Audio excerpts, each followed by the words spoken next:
आज का ये जो ट्रेनिंग प्रोग्राम रखा गया है वो ये है कि हमें जीवन में कैसे इंसान बनना चाहिए।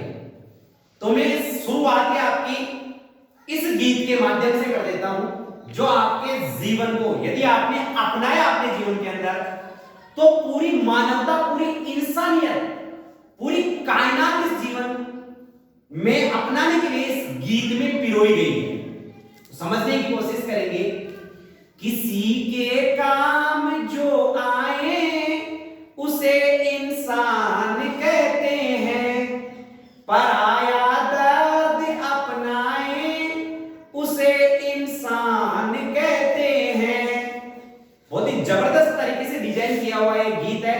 इसकी एक एक पंक्ति आपके जीवन को बहुत ही नेक्स्ट लेवल पर लेकर के जाएगी कि ये दुनिया एक उलझन है, कहीं धोखा कहीं ठोकर, कोई जीता है रो रो कर, कोई जीता है हंस हंस कर, जो गिर कर फिर संभल जाए उसे इंसान कहते हैं। विश्व का बड़ा से बड़ा व्यक्ति जो बना है वो भी कहीं ना कहीं उसको भी जीवन में फेस आए हैं, वो भी गिरा है। आज आप देखते हैं कि छोटे छोटे बच्चों में स्ट्रेस आ जाती है, परेशानी आ जाती है। तीसरी, चौथी, पांचवी, छठी में पढ़ने वाले बच्चा तनाव में आ रहा है।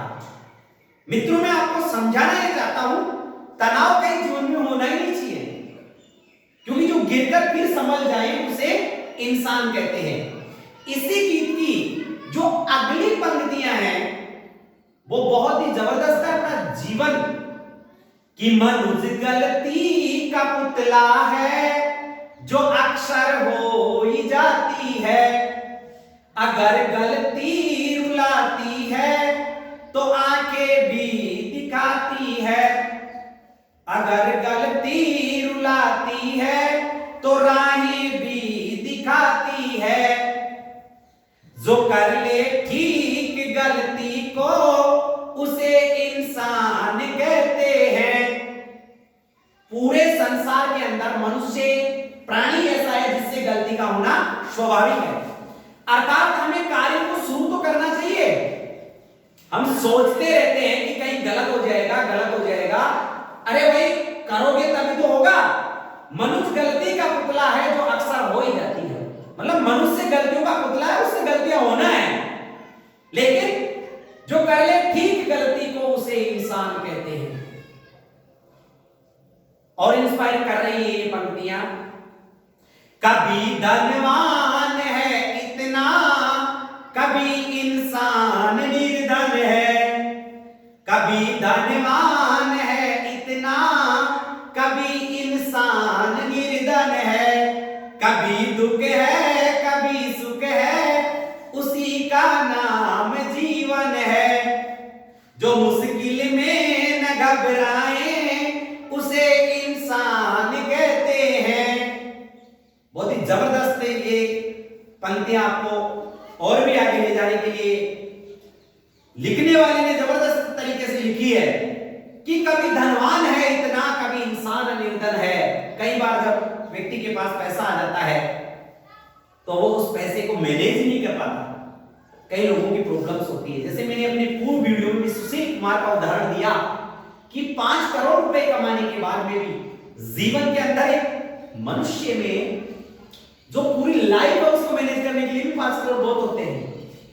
विनोद कांबली का उदाहरण मैं वर्षों से आपको देता आ रहा हूं, वो यहां पर भी लागू होता है मित्रों, कि कहीं धनवान है इतना, कहीं इंसान निर्धन है, कभी दुख है कभी सुख है, उसी का नाम जीवन है। अगर किसी के जीवन में ठेस आ रहे हैं, असली गाड़ी का ड्राइवर वो है जो भीड़ में से गाड़ी को निकाल ले जाता है। मान लीजिए आपको जयपुर जाना है तो क्या बीच में ब्रेक नहीं आएंगे? क्या बीच में भीड़ नहीं मिलेगी? क्या ओवरटेक्स नहीं करने पड़ेंगे? तो यही जिंदगी है मित्रों। कभी इसके अंदर दुख आते हैं, कभी सुख आते हैं। हमें दुख को भूलना होगा और सुख को याद करते हुए जिंदगी को आगे की तरफ लेकर के जाना होगा। देखिए क्या पंक्ति लिखी है लिखने वाले ने, जो मुश्किल में न घबराए उसे इंसान जो मुश्किल में नहीं घबराता है उसी को इंसान कहा गया है। अतः हमें जिंदगी में ये पंक्ति भी बहुत जबरदस्त तरीके से इंस्पायर करती है और आगे बढ़ने के लिए हमारे को प्रेरित करती है। इसी गीत के अंदर से बहुत ही बहुमूल्य 3 पंक्तियां और उठाई गई है, जो देखिए आप, पूरे संसार के अंदर ये बात सच है। क्या सच है?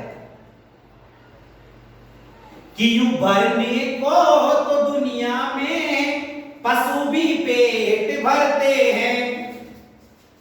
केवल मनुष्य ही नहीं, जानवर भी अपना पेट भरते हैं, वो भी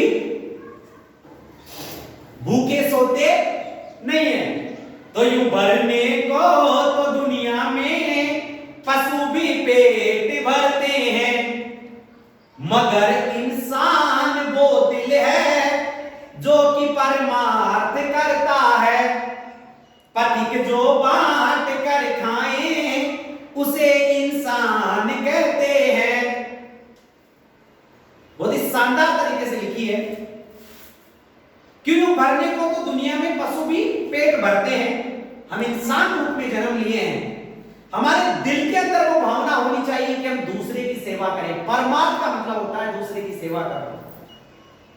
पति को जो बांट कर खाएं, यदि किसी इंसान को ईश्वर ने सब कुछ दिया है तो उसको दूसरे से बांटने से मतलब नहीं है, पैसा ही बांटे नहीं, वो अपना ज्ञान बांट सकता है। अभी ईश्वर ने मुझे एक क्वालिटी दी है कि मैं आपको ये वीडियो बना के शेयर करूं, जिससे कि आपकी जिंदगी नेक्स्ट लेवल पर जाए, आप कुछ कर सकें। तो वो मेरा एक बांटना हो गया। आप अपने जिंदगी का अनुभव बांट सकते हैं, आप उन पलों को बांट सकते हैं जब आप कभी जिंदगी में उदास हो रहे थे, लेकिन एक विचार ने आपको बदल दिया। मित्रों, निशा मधुलिका एक पावरफुल लेडीज जिसको सिर्फ खाना बनाना आता था। मैं बहुत बड़ा उदाहरण दे रहा हूं, जिसको सिर्फ खाना बनाना आता था। एक एंटरप्रेन्योर के संपर्क में आने पर उस निशा मधुलिका को यह विचार दिया गया कि आप इतना अच्छा खाना बनाती हो कि आपको पूरे विश्व से ऑर्डर्स आ सकते हैं। और आज जोरदार तालियां निशा मधुलिका के लिए बजा दो कि संसार में उसका गजब का नेटवर्क है, करोड़ों में उसकी कमाई है। वो मैं ही आपसे कहना चाहता हूं, आपके संबंध किन लोगों से है जीवन के अंदर, वो बहुत महत्वपूर्ण रखता है। उसके साथ क्वालिटी अपने आप मेंटेन होती है। मुंबई का मूंछड़ पान वाला, ताजुब करोगे, पान की कीमत तो सब जानते हो। मुंबई का मूंछड़ पान वाला जिसकी ऑर्डर से पान बिकते हैं और 16,000 रुपए पान की कीमत है, ताली बजाओ उसके लिए। क्या कर दिया है? मैं उदाहरण इसलिए दे रहा हूं, हम जितने भी बच्चों को पढ़ा रहे हैं, हमें उनके अंदर ये क्वालिटी डालनी है। जरूरी नहीं है कौन सा बच्चा किस क्षेत्र के अंदर आगे बढ़ जाए। मैं यही से अपने आसपास का एक छोटा सा उदाहरण देता हूं। प्रिंसिपल साहब यहां पर है, एक बच्चा जो अपने यहां पढ़ता था, तेजपाल नाम का, 3-4 वर्ष पहले, उसके अंदर एक क्वालिटी थी। वो पढ़ने में बहुत कमजोर था सर। उसके अंदर एक क्वालिटी थी, उसको डीजे बनाना आता था। दैट्स उसकी आर्ट की एक कला थी। आप गिराज से पूछ लीजिए, मैंने उस बच्चे को सम्मानित करवाया बाकायदा उसकी आर्ट के लिए, उसकी कला के लिए। जबकि मेरी जगह अगर और कोई होता तो उस बच्चे को इंस्पायर करने के बजाय दबा देता, उन्हें तुझे कुछ ही नहीं आता। और आप ताजुब करोगे कि उस बच्चे को वो कला इतनी प्रभावित हुई कि उसने खुद का चैनल बना लिया 4-5 महीने पहले, और आज उस बच्चे के 700 प्लस सब्सक्राइब है। जोरदार ताली बजाओ। वो बात तो नहीं करने वाला है। मतलब ये कहीं मायने नहीं रखता कि अपनी अमुक कक्षा में परसेंटेज क्या है, बल्कि मायना ये रखता है कि जब अपन वास्तविक जिंदगी में आते हैं, रील और रियल, बार बार मेरी बुक में भी लिखा है मैंने, रील फिल्मी जिंदगी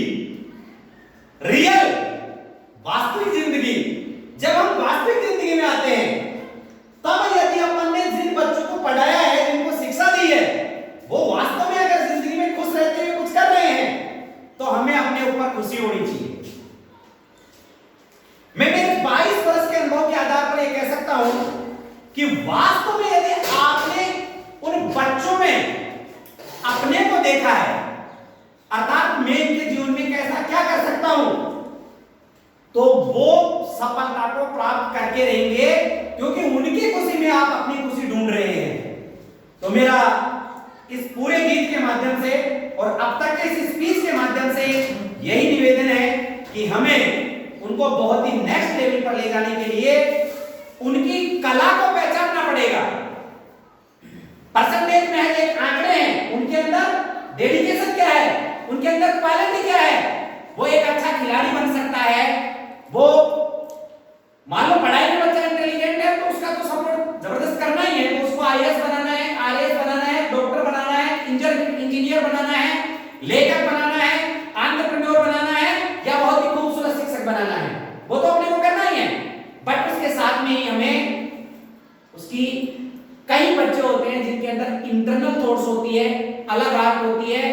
किसी को बहुत अच्छा डांस करना आता है तो उसको डांस की क्लास सिखाइए। मैं यही कहता हूं कि हमें आगे बढ़ने के लिए सबको साथ मिलकर के बच्चों को बहुत नेक्स्ट लेवल पर लेके जाना है, इस देश का भविष्य गढ़ना है। जय हिंद साथियों।